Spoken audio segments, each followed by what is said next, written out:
Hi everyone, अस्सलाम वालेकुम। Welcome to my YouTube channel. I hope you all are doing great. आज की इस वीडियो में मैं आपको 5 ऐसी इंपॉर्टेंट टिप्स बताऊंगी जिसको फॉलो करके आप अपने थायराइड में अपने वेट को लूज़ कर सकते हैं।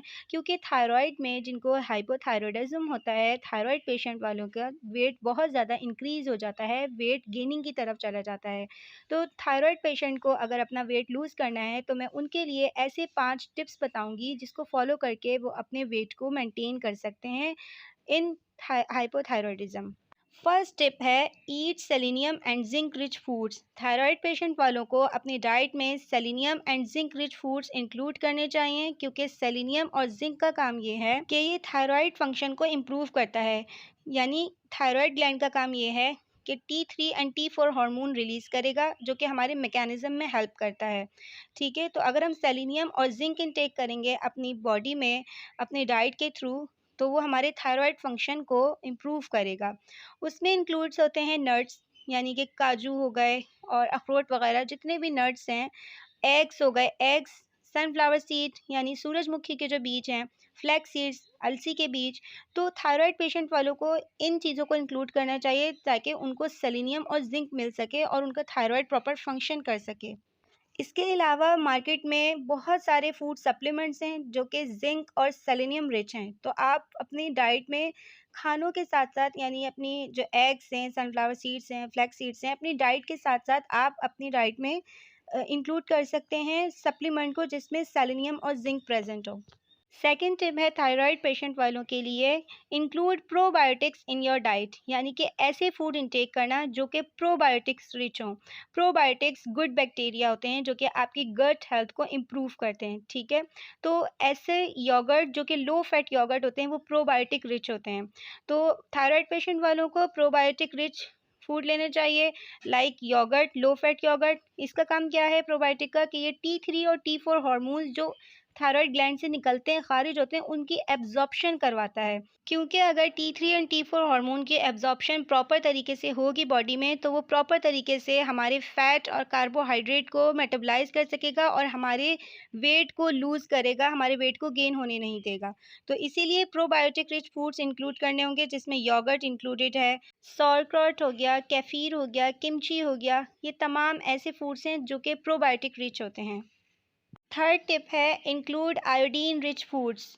थायराइड पेशेंट वालों को आयोडीन रिच फूड्स को इंटेक करना चाहिए, अपनी डाइट में इंक्लूड करना चाहिए, क्योंकि आयोडीन का काम ये होता है कि वो थायराइड हार्मोन की प्रोडक्शन करवाता है।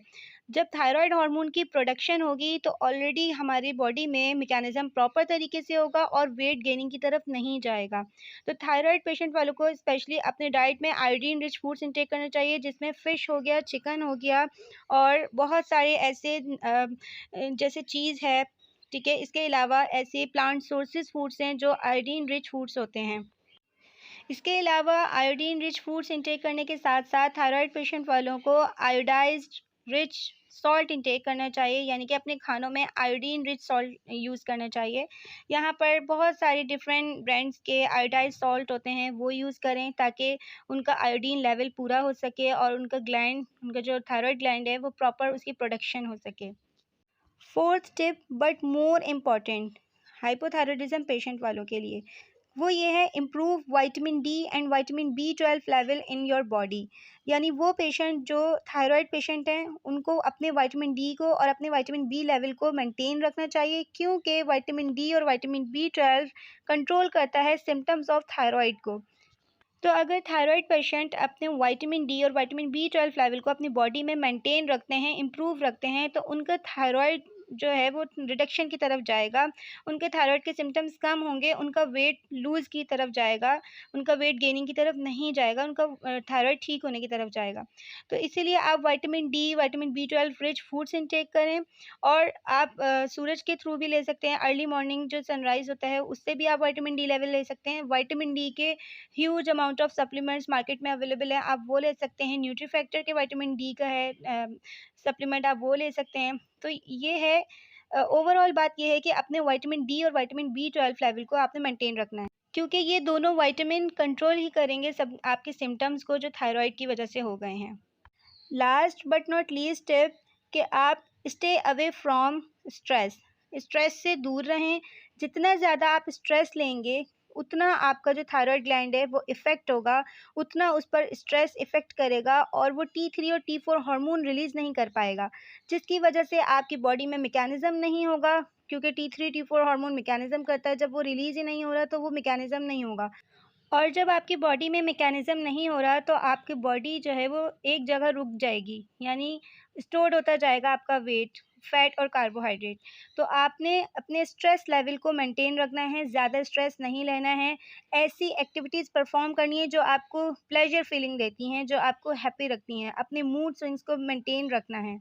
ये 5 इम्पॉर्टेंट टिप्स थी जो कि थायराइड पेशेंट वाले अगर इसको फॉलो करते हैं तो वो अपने थायराइड को ना सिर्फ बैलेंस रखेंगे, थायराइड को ट्रीट करेंगे, बल्कि अपने वेट को भी लूज़ कर सकते हैं।